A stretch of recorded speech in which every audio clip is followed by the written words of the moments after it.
오늘 주일 5월 18일입니다. 광주 민주화 항쟁이 있은 지 45주년 되는 그런 날입니다. 우리 다비 집사님 혹시 광주 민주화 항쟁 혹은 80년 광주 혹시 들어보신 적 있으신가요? 저희는 여기서 그때 오순절 모임이었던가?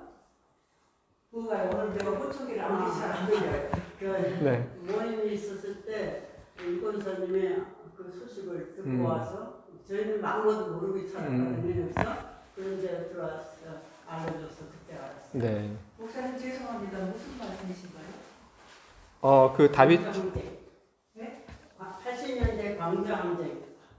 자, 우리 다비 집사님 처음 듣는 그런 이야기일 거라고 생각을 합니다. 예전에 한국에서 민주화를 위한 그런 움직임이 있었습니다. 그런데 그런 움직임에 대해서 그 정부가 군대를 동원해서 진압을 했고 그 군대에 대해서 저항을 하는 그런 일들이 있었는데 그것을 두고 우리는 80년 광주 민주화 항쟁, 우린 그렇게 부르고 있습니다. 그런데 우리가 지금 이 광주 민주화 항쟁, 우리가 그렇게 부르고 있는데, 근데 예전에는 광주 민주화 항쟁이라고 그렇게 부르지 않았습니다. 뭐라고 불렀냐면 광주 사태, 그렇게 불렀습니다. 많은 분들이 광주 사태라고 하는 그런 명칭 참 익숙하게 그렇게 느끼실 거라고 저는 생각합니다. 그런데 모든 분들이 광주 사태라고 하는 그 명칭에 익숙하지는 않을 거라고 저는 생각합니다.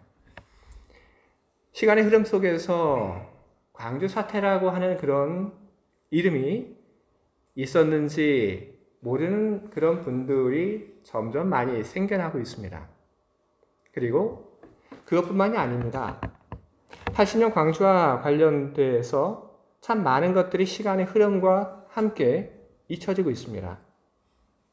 80년 광주에서 있었던 일들, 그 일들은 이제 점점 젊은 세대들에게 있어서는 책 속의 역사가 되어가고 있습니다. 시간의 흐름 속에서 80년 광주에서 있었던 그런 일들이 점점 책 속의 역사가 되어져 가고 있는 이런 상황 속에서 그 시대를 살았던 사람들, 그리고 당시에 현장에 있었던 사람들은 고민을 하게 됩니다. 어떤 기억을 붙잡고 그리고 어떤 기억을 다음 세대에게 물려주면 좋을까? 여러 가지 많은 논의와 그리고 많은 고민들이 있는 걸로 알고 있습니다. 근데 제가 보니까 올해 광주 민주화 항쟁 45주년 여러 행사를 준비하는 중에 광주에서는 주먹밥 먹는 그런 체험 행사가 예정되어 있었습니다. 주먹밥 그리고 광주 민주화 항쟁, 이 둘이 어떤 관계가 있을까요? 그것은 1980년 5월 광주 민주화 항쟁이 있을 때 시민들이 거리로 나와서 주먹밥을 만들어 나누어 주었던 그 일, 바로 그 일을 기억하기 위한 그런 행사인 것입니다. 80년 그 당시에 시민들이 거리로 나와서 거리에 소스를 걸고 밥을 만들었고 그리고 만든 그 밥을 가지고 주먹밥을 만들어 그것을 사람들에게 나눠 주었습니다. 소금이 들어간 그런 특별할 것이 없는 그런 주먹밥이었지만 그것을 받아 먹었던 사람들에게는 무척이나 특별한 기억으로 그렇게 지금까지 남아 있습니다. 그래서 그 당시 그 주먹밥을 먹고 그리고 주먹밥을 나누어주는 그 모습을 보았던 사람 중에 어떤 분은 이런 이야기를 합니다. 당시 계엄군이 외곽을 차단해 고립된 광주는 갈수록 생활품이 부족해졌습니다. 무엇보다 쌀이 필요했습니다. 하지만 누구도 사재기를 하지 않았고 오히려 자기 집 쌀을 가져와 길가에 솥을 내걸고 시민군을 위해 밥을 지었습니다. 이때 만든 주먹밥은 시민군의 든든한 식사였고 공동체를 지키자는 의지의 표현이었습니다. 80년 광주에서는 바로 그런 일들이 일어났습니다. 자기 집에 있는 쌀들, 그 쌀들을 나와 내 가족만을 위하여 숨겨두지 않고 그것을 거리로 가지고 나와서 배고픈 사람들에게 그 쌀을 기꺼이 내어주었던, 그리고 함께 음식을 나눠 먹었던 그런 모습들이 80년 광주에선 있었습니다. 그래서 시간이 좀 더 지난 후에 음식을 함께 나눠 먹었던 그때 그 모습을 사람들은 생각을 하며 그때 그 모양새를 두고 대동세상이라고 하는 말을 사용을 했습니다.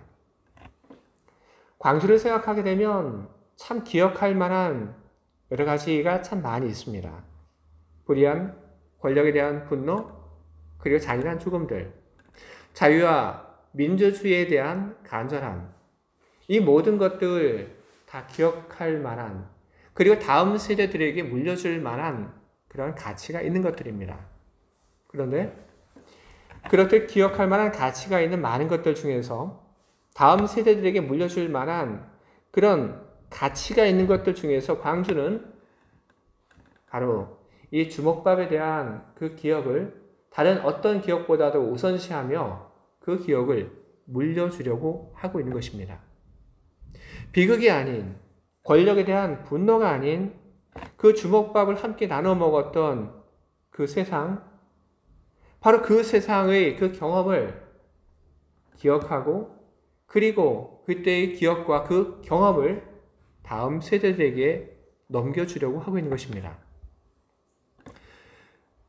대동세상이라고 우리들이 이야기하고 있는 80년 광주에서의 그 평화로운 모습은 중국의 고전 얘기에서 그 유래가 나오고 있는 것입니다. 이 중국의 고전 얘기를 보게 되면 그 얘기에는 공자가 대동세상에 대한 언급을 했습니다. 공자가 이야기한 모든 것을 제가 여러분들 앞에서 다 소개할 필요는 없을 것 같습니다. 그래서 공자가 이야기를 했던 그 이야기 핵심을 이야기를 한다고 한다면 대의가 있을 때 대동이 이루어진다. 바로 그것이 공자의 이야기 핵심입니다. 대의, 커다란 그런 뜻이 있을 때, 사람들이 따를 만한 그런 뜻이 있을 때 바로 그 뜻 아래에 사람들이 모이고 그리고 사람들이 크게 하나가 된다는 그런 이야기입니다. 80년 광주에는 대의가 있었습니다. 피를 흘리면서 지켜야 할 그런 대의가 있었습니다. 그리고 그 대의 아래 사람들이 모여서 크게 하나가 되는 세상, 그것을 만들었습니다. 우리 역사를 보게 되면 대의에 따라서 대동을 이루었던 그런 이야기들을 우리는 찾아볼 수 있습니다. 일제시대 국제보상운동, 우리는 그 속에서도 대의와 그리고 대동의 흔적을 우리는 발견할 수 있습니다. 일본에 대해서 빛을 갚자, 그래서 자주권을 회복하자라는 그런 대의 앞에서 사람들은 자기가 가지고 있는 것들을 기꺼이 내놓는 그런 일들을 했습니다. 그리고 IMF 그 시절에도 나라의 위기를 보았던 사람들은 자기 집에 있는 그 금부치를 내놓는 일에 조금도 주저하지 않았습니다. 나라를 살리자고 하는 커다란 대의 앞에서 자기 집에 있는 그 금부치들을 아낌없이 가지고 나왔던 것입니다. 바로 이런 이야기들 속에서 우리는 커다란 대의 앞에 사람들이 모여서 하나가 되는 그런 이야기들을 우리는 우리 삶 가까이에 있다고 하는 것을 우리는 확인할 수 있습니다. 그런데 오늘 우리가 읽은 성경의 말씀을 보게 되면 오늘 우리가 읽은 이 성경의 말씀도 바로 이와 크게 다르지 않습니다. 우리가 읽은 성경의 말씀을 보게 되면 여기에는 고난받는 하나님의 종 바울과 실라의 이야기가 나옵니다. 바울과 실라, 이 두 사람 또한 80년 광주와 마찬가지로 부당한 권력에 의해서 그들은 고난을 당했습니다. 왜 바울과 실라가 감옥에 되었는지 그 이야기는 오늘 우리가 보고 있는 이 본문 앞에 잘 소개가 되고 있습니다. 그들이 귀신 들린 한 여인에게서 귀신을 내어 쫓았기 때문에 그런 일들을 경험하게 된 겁니다. 바울과 실라가 찾아갔던 그 도시에 한 귀신 들린 여자가 있었습니다. 그 여자는 그 귀신의 힘에 의해서 사람들에게 점을 봐주었던 그런 사람이었습니다. 그런데 그 여인의 그 신분이 일반 평범한 사람은 아니었고 훨씬 낮은 그런 종이었습니다. 그런데 종이라고 하는 그 신분과 그리고 그 여자가 귀신을 통해서 점을 보고 있다고 하는 바로 그 사실을 보면서 이것이 돈벌이가 좀 되겠구나 하고 주목한 사람들이 있었습니다. 그 사람들은 자기들이 가지고 있는 돈을 가지고 공동 투자를 합니다. 그리고 귀신으로 점을 보고 있는 그 여인을 공동의 노예로 구입을 하게 됩니다. 그렇게 돈을 주고 구입한 그 여인을 통해서 사람들에게 점을 보게 합니다. 귀신으로 점을 보는 겁니다. 한국에도 예전에 미아리에 가게 되면 귀신으로 점을 보는 그런 사람들이 꽤 많이 모여 있었습니다. 그 당시 미아리에 가게 되면 점을 보는 그런 점집들이 많은데 점집들 중에는 기다란 대나무 장대를 세운 그런 집들이 있었습니다. 그런 집들은 어떤 집이냐 하면 그런 집들은 귀신으로 점을 보는 그런 집들이었습니다. 꽤 많은 사람들이 그곳에 가서 점을 봤습니다. 똑같은 이야기, 똑같은 상황이 바울과 실라가 있었던 바로 그곳에서 일어났던 겁니다. 한 여인을 두고 점을 보려고 하는 사람, 그리고 점을 본 후에 생긴 그 이득을 가지고 즐거워하는 사람. 그런데 그렇게 유지됐던 그 균형 속에서 바울과 실라는 귀신으로 점을 보던 그 여인에게 있던 그 귀신을 내어 쫓아버립니다. 결국 여자는 더 이상 귀신의 힘에 의지하여 점을 볼 수 없게 되었습니다. 여지까지 그 여인이 점을 봐서 많은 돈을 벌어 주었는데 이제 이 여인은 돈을 벌 수 없습니다. 그것에 분노한 그 여인의 공동의 그 주인들이 바울과 실라에 대해서 분노하며 바울과 실라를 당시 법정에 고발하게 됩니다. 바울과 실라가 우리 그 종에 있는 귀신을 내어 쫓았습니다. 그러니까 벌을 내려 주십시오. 이렇게 이야기할 수 없었던 사람들은 바울과 실라에 대해서 억울한 누명을 씌웁니다. 저 히브리인들이 우리 도시에 와서 미풍양속을 해치고 있습니다. 그러니까 바울과 실라, 저 히브리인들을 처벌해 주십시오. 당시 재판을 맡았던 사람은 자기 앞에 온 사람들을 보고 신경을 쓰지 않을 수 없었습니다. 그런데 그 사람들이 이야기하는 이야기 속에 바울과 실라가 히브리 사람이라고 하는 그 이야기를 듣고 재판을 진행을 했던 사람은 제대로 된 재판을 진행하지 않고 쉽게 판결을 내리게 됩니다. 바울과 실라를 매질하게 합니다.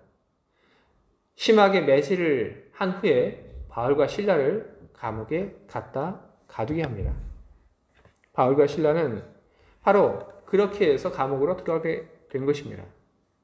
바울과 실라는 부당한 권력에 의하여 고난받고 매질당하고 그리고 감옥 속으로 들어갔습니다. 그런데 부당한 권력에 의해서 매맞고 고난받고 감옥에 들어간 바울과 실라, 그들은 어떤 모습을 보여주고 있습니까?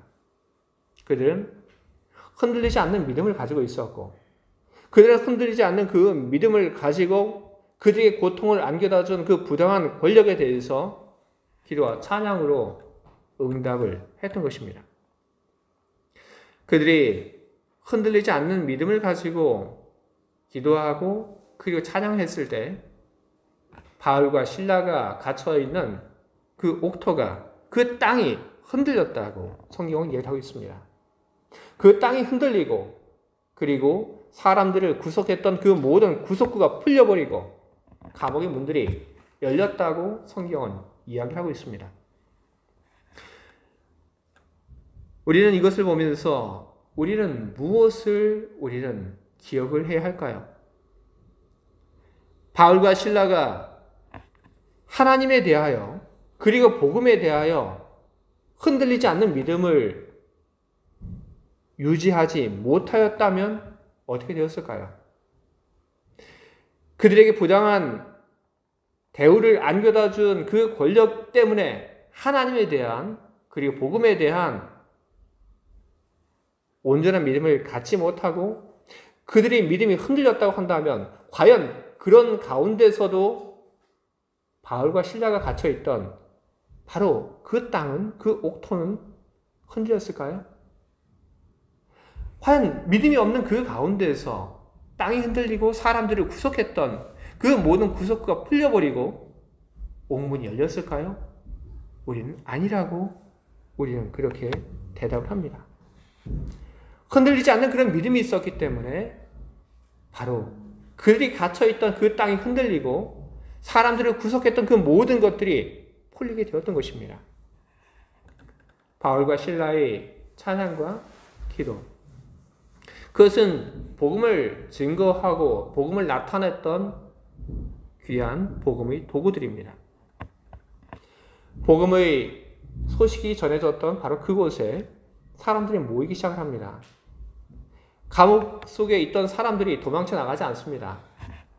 자신들을 구속했던 모든 것이 풀렸는데 그들은 가지 않습니다. 후에 바울이 하는 이야기를 보게 되면 그 감옥에 있던 사람들은 한 곳에 모인 걸로 보입니다. 그들 모두는 바울과 실라가 있는 곳에 모였습니다. 과연 그곳에 모인 사람들, 그들은 누구입니까? 그 사람들을 가리켜서 우리는 죄인이라고 그렇게 이야기합니다. 감옥에 갇혔으니 죄인입니다. 그런데 어떤 죄인들일까요? 과연 그들은 강도짓하고 살인짓하고 흉악무도한 그런 일들을 해왔던 그 일로 잡혀온 죄인들일까요? 아니면 바울과 실라처럼 불의한 권력에 의해서 희생되어 그곳에 붙잡혀온 죄인들일까요? 성서는 그들을 이야기하는데 다른 이야기를 하지 않습니다. 구별을 두지 않습니다. 그들 가운데 어떤 사람들은 정말로 죄를 짓고 잡혀온 사람들이 있습니다. 그리고 또 어떤 사람들은 부당한 권력에 의해서 끌려온 사람들도 있습니다. 하지만 그 사람들이 어떤 배경을 가지고 어떻게 그곳에 와 있던지 중요하지 않고 그곳에 있던 모든 사람들은 복음이라고 하는 바로 그 아래에 모여서 하나가 되었던 것입니다. 어떤 배경을 가지고 있었는지 중요하지 않습니다. 복음 그 앞에서 모두는 다 똑같은 사람으로 서게 된 것입니다. 복음이라고 하는 그 커다란 대의 앞에서, 그 울림 앞에서 모인 사람들, 그 앞에서 하나가 된 그 사람들이 지향했던 세상, 그 사람들이 소중히 여겼던 것은 무엇인가? 바로 그것을 보여주는 이야기가 성경에는 계속되고 있습니다. 죄인들이 탈주한 것으로 간수는 생각했습니다. 간수는 그런 생각을 하고 난 다음에 책임을 느끼고 그리고 칼을 빼서 스스로 자기 목숨을 끊으려고 했습니다.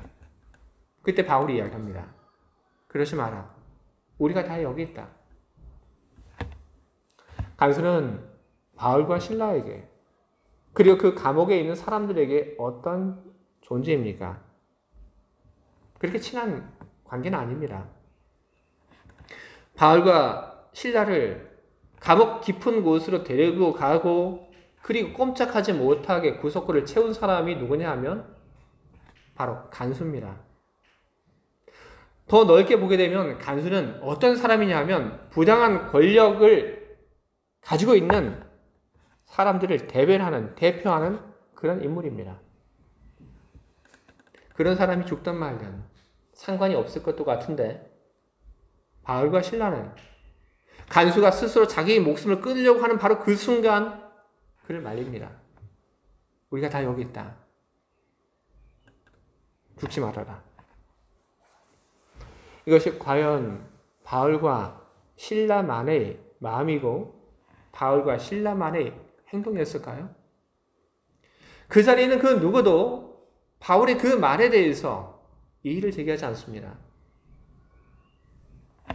바로 그 자리에 모였던 복음이라고 하는 그 아래에 모였던 사람들이 어떻게 있었고 그들이 소중히 여긴 것이 무엇인지를 보여주는 그런 이야기입니다.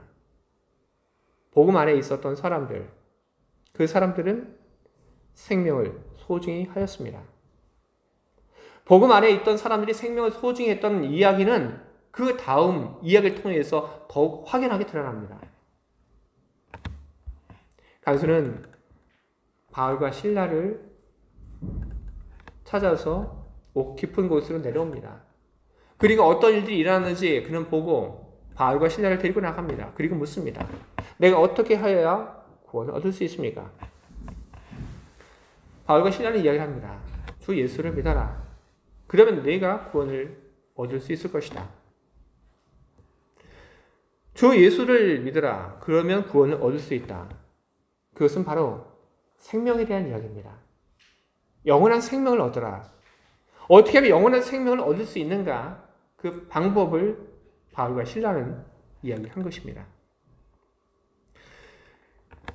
복음 아래에 있었던 사람들, 그들이 무엇을 소중히 여기고 어떻게 살았는지 보여주는 이야기가 바로 그것입니다. 그리고 그 복음 안에 만난 바울과 신라, 그리고 간수, 그들의 관계는 복음으로 인하여 변화되게 됩니다. 불과 얼마 전까지만 해도 미운 사이였고 불편한 사이였는데 이제 복음으로 인해서 그들의 관계는 함께 밥을 먹는 사이로 변화되게 됩니다. 간수가 바울과 신라를 자기 집으로 데려갑니다. 그리고 바울과 신라와 더불어 밥을 먹습니다. 복음 안에서 사람들 사이의 그 관계가 변화가 되게 된 것입니다. 여러분, 복음이라고 하는 것은 단지 한 사람의 개인의 그 영혼의 구원만을 위한 것이 아닙니다. 복음이라고 하는 것은 새로운 세상을 만드는 힘과 그리고 비밀을 가지고 있는 것입니다.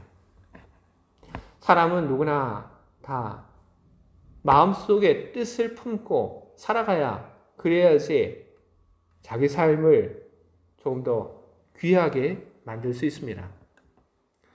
우리에게는 어떤 인생에 대한 커다란 뜻이 자리를 잡고 있습니까? 우리는 거기에 대해서 분명하게 우리는 대답을 할 수 있습니다. 우리에게는 복음이 있습니다. 우리는 복음이라고 하는 그런 커다란 대의가 있습니다. 복음이 가지고 있는 대의라고 하는 것은 무엇입니까? 바로 생명을 살린다고 하는 것. 바로 그것이 복음의 바로 목표이고 그리고 복음이 가지고 있는 대의인 것입니다. 그리고 그 복음 아래에 있는 사람은 복음이 전하는 그 대의를 따라 생명을 소중히 여기며 살아가게 되는 것입니다. 복음은 이 땅에 생명을 소중히 여기는 세상을 열게 될 것입니다. 모든 사람들이 복음 안에서 다 하나가 되고 그리고 복음 아래에서 다 평등한 속에서 함께 살아가게 될 것입니다. 우리는 복음이 가져올 미래와 그리고 복음이 가져올 그 능력에 대해서 우리는 믿음을 가지고 살아가야 하는 것입니다. 주의 사랑하는 교회 여러분, 하나님이 여러분들에게 주신 그 복음에 대한 믿음을 여러분 가지고 살아가시기 바랍니다. 그리고 하나님에 대한 그 믿음을 여러분 또한 굳게 하고 살아가시기 바랍니다. 여러분들이 흔들리지 않는 그런 믿음을 가지고 살아가게 된다면 여러분들이 있는 그 삶의 자리가 바뀝니다. 여러분들이 하나님에 대한 그 믿음을 굳게 하고 살아가게 된다면 여러분을 부당하게 대했던 그 환경이 달라지게 될 것입니다.